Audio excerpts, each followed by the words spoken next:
Welcome to CATtheMinion YouTube channel. My name is Teresa, but you can call me Cat.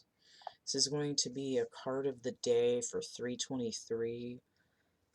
My voice is a little bit rough right now because I had a coughing fit after my sandwich and pickles. So I dislodged some of this really sticky mucus that's been plaguing us this week. So I'm doing card of the day, 323.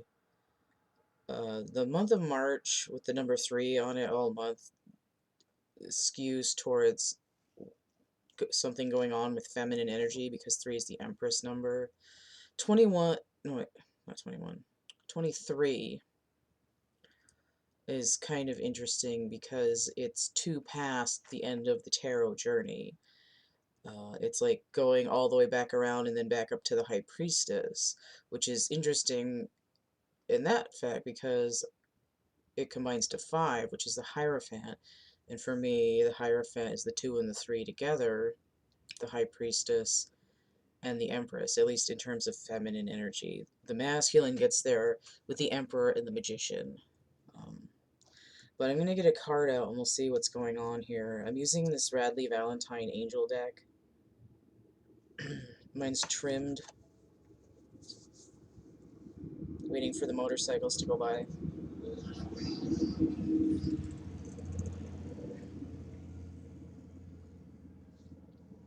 I got warm here with spring incoming, and it's a sunny and warm Sunday, so there's a bunch of groups of motorcycles have been going by.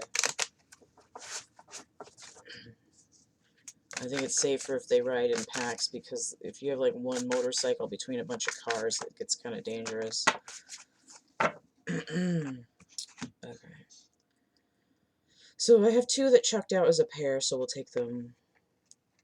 The High Priestess, Archangel Haniel. Listen to your intuition, have patience, consider carefully what you want before acting. I'll hold her up again. The High Priestess. What's interesting is it came out with a 5. 5 of Earth. Fears surrounding money, the wisdom to accept help from others, uncertain self-employment. Now this could be considered a low vibration of the Hierophant. It's in Earth. Is that Taurian? Hold on. Yes, it is.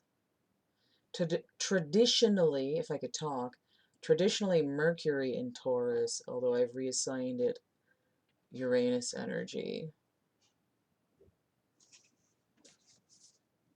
Which makes sense because Uranus, I think, is in Taurus still, isn't it? Yeah, Uranus is in Taurus. So this is what we're dealing with here. Let me just see what's hanging out on the bottom of the deck.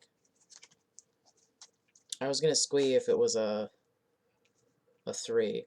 So we have the Page of Fire, 11, from the bottom of the deck. Outgoing, creative, confident, and mischievous. News of an exciting new endeavor. Use your originality and ingenuity. So we have 11. What's interesting is there's a shift or a pivot, and then there's this aspect that's universal timing, and then we have intuition coming in.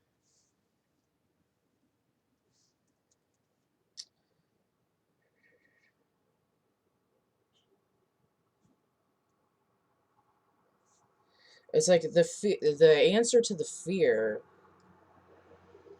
is saying, don't let your ego of lack, I feel left out, override you when you can tune into the frequency of the universe. There's a co-creation. Listen to your intuition. Have patience.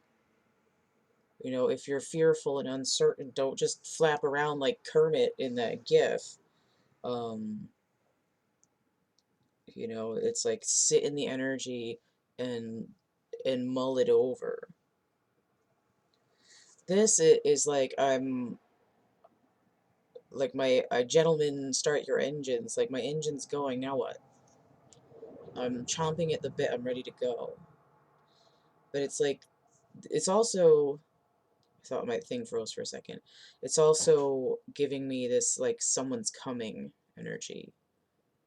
Like, I can feel it coming in the air tonight.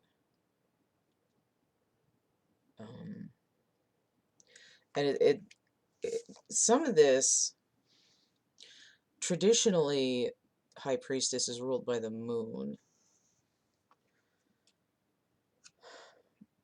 Although I usually see her as Piscean.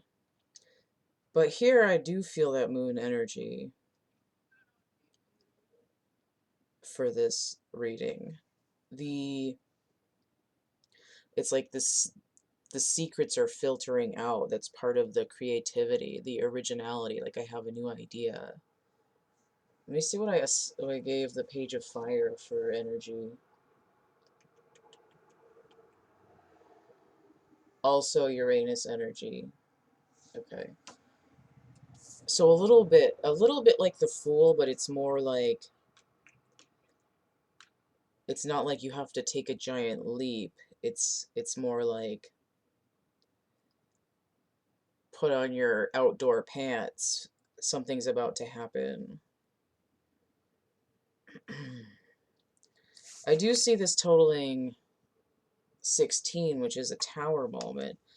And I think, which is interesting because there's kind of a tower here. It's like a sun tower. Um, like this edifice of fear and uncertainty and, oh, for everybody else, but not for me. Like, am I going to make it? That sort of, I keep hearing Elton John singing the Tower of Babel in the back of my head. That's how he pronounces it in the song. I say Babel or Babel, but look that song up if you want to hear the lyrics. I don't want to recite them and look them up because these are supposed to be short. But the tower that's coming down is this Fortress of Crapitude that's been built up by this ego of, like, oh well, nobody wants me. Notice that these two cards together is 13, death or transformation. So we're transforming, we're using the bricks from this Tower of Crapitude, and we're making like a new store. We're scrapping the metal. We're gonna make a new hot rod out of it. We're we're feeding the bricks to the dragon to fuel him up for the uh, for the flight here. So this is, I mean, it's sort of like the calm before the storm, but here it's indicative of, um, like, the ends are actually going to meet. You know, it's like it's things are going to be a little bit less hard if you help if you help yourself back off the fear and allow yourself to just sort of float in the flow of the universe. It will help pull through into that new phase of, yes, like, things, we're cooking with gas now. Okay, so that's it. If you want to get a personal reading, you can hit me up, thecatcamebackatcamp@gmail.com. Everything here is in the link tree if you want to donate. That's PayPal, Cash App, or Venmo. And then if you want stuff, I've got merch and prints and art items available, coloring books and so on. There's a coupon code here. It's through the link tree link. It's a discount for 3 or more items.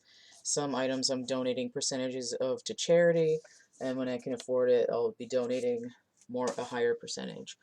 I think that's it. Don't forget to like, share, subscribe, comment, check out my playlists tab, my discussion tab, and stay groovy, and we'll see you later. Bye.